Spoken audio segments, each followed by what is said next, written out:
Estamos conversando con el historiador, el doctor Tomás Estraca. Tomás, tú sabes que hay una frase estoy leyendo aquí a George Santayana, ¿no? La frase que dice en inglés, palabras más, palabras menos, que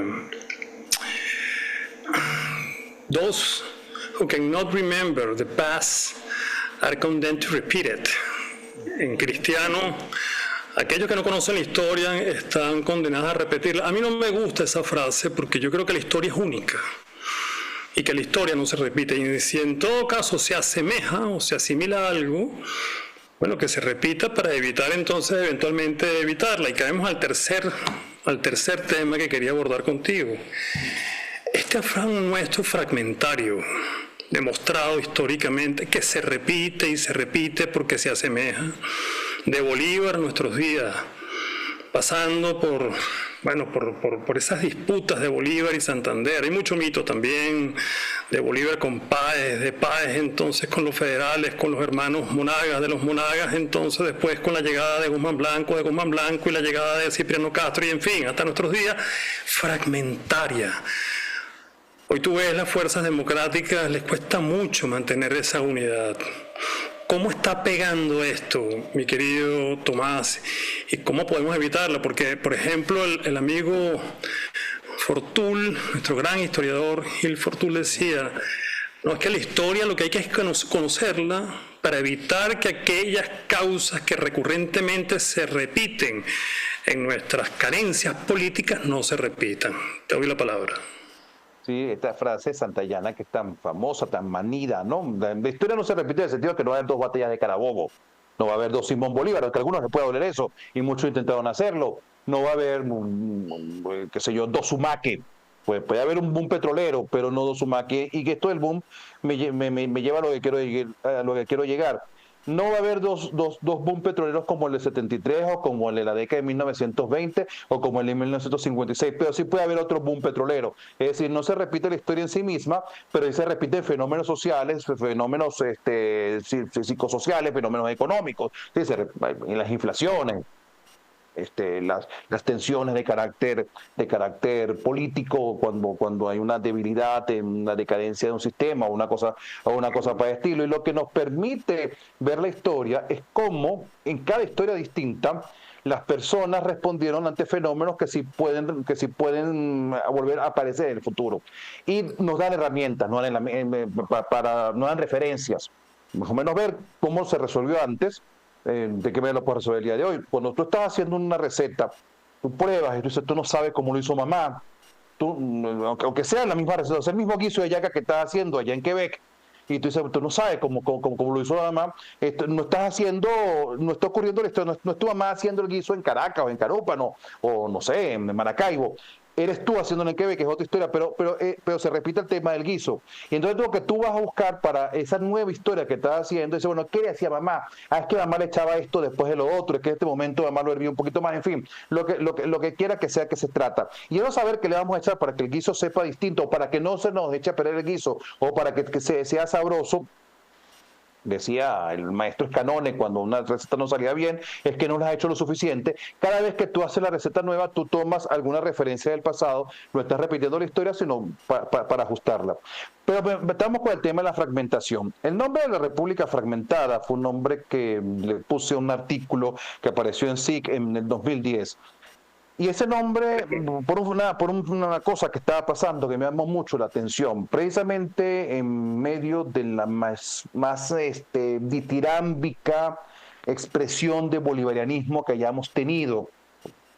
Hay que ver lo que eso implica cuando tienes como competencia a Guzmán Blanco y el centenario de Bolívar. O sea, cuando tú tienes a Guzmán Blanco como referencia en relación al culto de Bolívar y donde tú suenas más extremo, porque lo que has hecho de verdad está batiendo todos los récords. Y a pesar de esto, a pesar del boom petrolero que entonces ya había pasado, que es un dato interesante, porque en el año 2007-2008 comienza a pasar el boom petrolero y eso tiene el boom que tiene Hugo Chávez, que pase el 11, ahí ya comienza a declinar. A pesar de la presencia latinoamericana que tiene la revolución bolivariana y el chavismo y la verdadera influencia que tuvo en el continente, la celebración del bicentenario fue bastante deslucida. Fue bastante deslucida con respecto a lo que ha sido la celebración del centenario de la independencia, centenario de Bolívar. Y una de las cosas por la que fue deslucida, hay varias razones, pero una... Tú dices que no tuvo comparable con la celebración del centenario, por ejemplo, de Guzmán Blanco en 1783. No pasó nada. En 1883 Guzmán Blanco celebra el centenario con luz eléctrica y con un ferrocarril Caracas-La Guaira. Ve la cara lo que es eso en 1883. Y en todos los pueblos pasaba algo. La aparición del Bolívar como moneda. Y la aparición de Bolívar, que lo había hecho un poco antes, pero hace esto. Entonces él hace una fiesta en Caracas con luz eléctrica.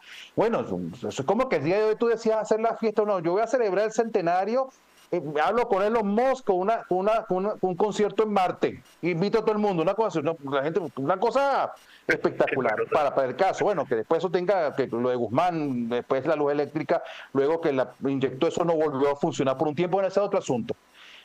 Una de las razones fue que por primera vez en la historia de los centenarios, la historia republicana, la independencia y Simón Bolívar no habían sido elementos de unidad nacional, sino elementos que más bien dividían al país.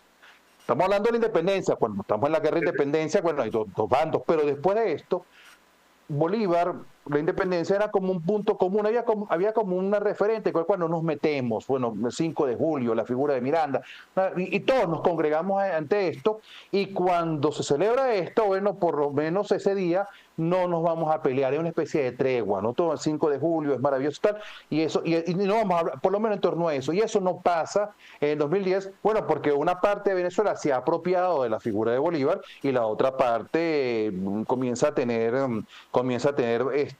dudas, y una parte de Venezuela se apropia de unas fiestas que las hace bastante deslucidas y no invita a la otra parte. Gómez en el 1910 tenía al fin y al cabo, hay algunos que no están invitados con Guzmán, hay algunos que no están invitados con Gómez, hay algunos que no están invitados el Bicentenario en 1983, que me acuerdo bastante bien siendo niño, 1983, que hace Luis Herrera, inaugura el metro de Caracas, inaugura el Teatro Teresa Carreño. Eso es una celebración en Venezuela del centenario. Y bueno, inaugura un montón de cosas en todas las otras ciudades del país. Eso en Caracas, la lista en todas las otras ciudades es otra cosa. Entonces no son convocados. Entonces es una república que celebra fragmentariamente. Yo comienzo a reflexionar sobre el tema de la memoria, cómo puede unir, cómo puede desunir, y por ahí me voy. La disgregación, esa fragmentación, esto que volvemos a citar a Vallenilla Lanz, y es casi peligroso que lo hemos citado dos veces, esa idea de disgregación, que él decía que la historia de Venezuela es una cierta idea de la disgregación, que él lo veía asociado a la federación, a las regiones, porque él básicamente está publicando ese libro, eso lo publica en 1930, para defender el centralismo. Gómez termina de centralizar el país y dice, mira, ahora tenemos paz porque estamos unidos. Pero esa idea de la disgregación responde a una cosa. Miren, los seres humanos siempre tenemos conflictos. Es normal que haya conflictos y que haya facciones y que haya diferencias. En la traducción que hace Wenceslao Roses que es la ilustración de Kant, ese es un invento de Wenceslao, Kant no lo dijo así. La traducción es la sociable insociabilidad del hombre. Los seres humanos tenemos que vivir en sociedad, pero al mismo tiempo que tenemos que vivir juntos. No puedo vivir contigo ni sin ti, más o menos eso tenemos los humanos. El problema de esto es que el problema no es que haya conflicto, o lo extraño no es que haya divisiones, haya disidencias, sobre todo cuando se trata de gente libre. El asunto es cómo las resolvemos, y la forma de resolverlo se hace a través de dos vías: por la política, como el ejercicio cotidiano para ponernos de acuerdo para resolver cosas colectivas, donde alguien persuade, alguien llega a acuerdos, alguien cede, alguien impone, y a través de las instituciones del Estado, que pueden imponerlo por la vía de la ley de la fuerza. ¿Qué es lo que ocurre en la Venezuela a partir de 1830? Que el Estado es muy débil para garantizar, imponer las instituciones, y garantizar el control de la violencia, y no hay sectores lo suficientemente poderosos como para convertirse en pivotes en torno al debate y al diálogo político. Esto se va a resolver de una manera, se va a resolver a través de caudillos que hacen alianzas, como Guzmán Blanco, que hacen alianzas que son más o menos frágiles, y finalmente Gómez es el caudillo perfecto, que nace como caudillo y termina siendo un Estado. Pero es un Estado que sigue siendo un Estado de un sector. ¿Qué es lo que plantea la democracia? No, este Estado va a ser de todos, va a ser para todos. No es fortuito, pero sí muy llamativo que cuando Rómulo Betancourt en su discurso de inauguración de Fundación de Acción Democrática en el nuevo Circo de Caracas en el año 41, se refiere a que este partido, que lo hice con el partido y lo va a hacer en buena medida con su partido, es para que en Venezuela deje de haber centrales y orientales, llaneros y andinos y todos seamos venezolanos. Es decir, la idea de integrar por la vía de la política.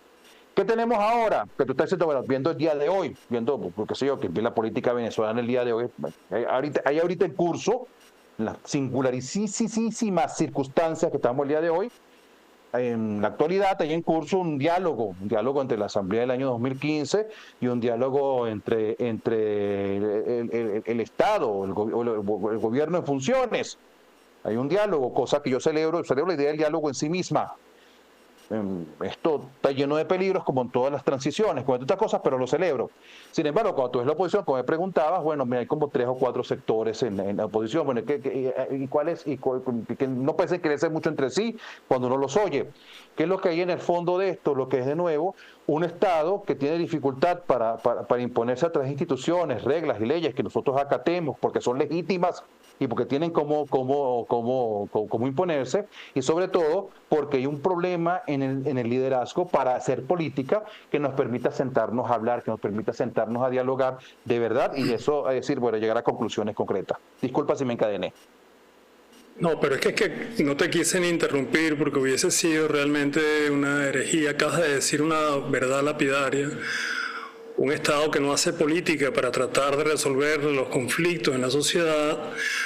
Otra parte que, siendo oposición, vocación fragmentaria, bueno, trata de ser democrática y ponerse de acuerdo para estar en esa mesa, pero sigue siendo palmario que para el venezolano es difícil confiar grupalmente en las instituciones y en la política. Y esto ya lo advertía el propio Bolívar con aquella oferta de que creo que lo que nos toca es ser una suerte de monarquía constitucional, pero de eso vamos a hablar más tarde. Ya venimos.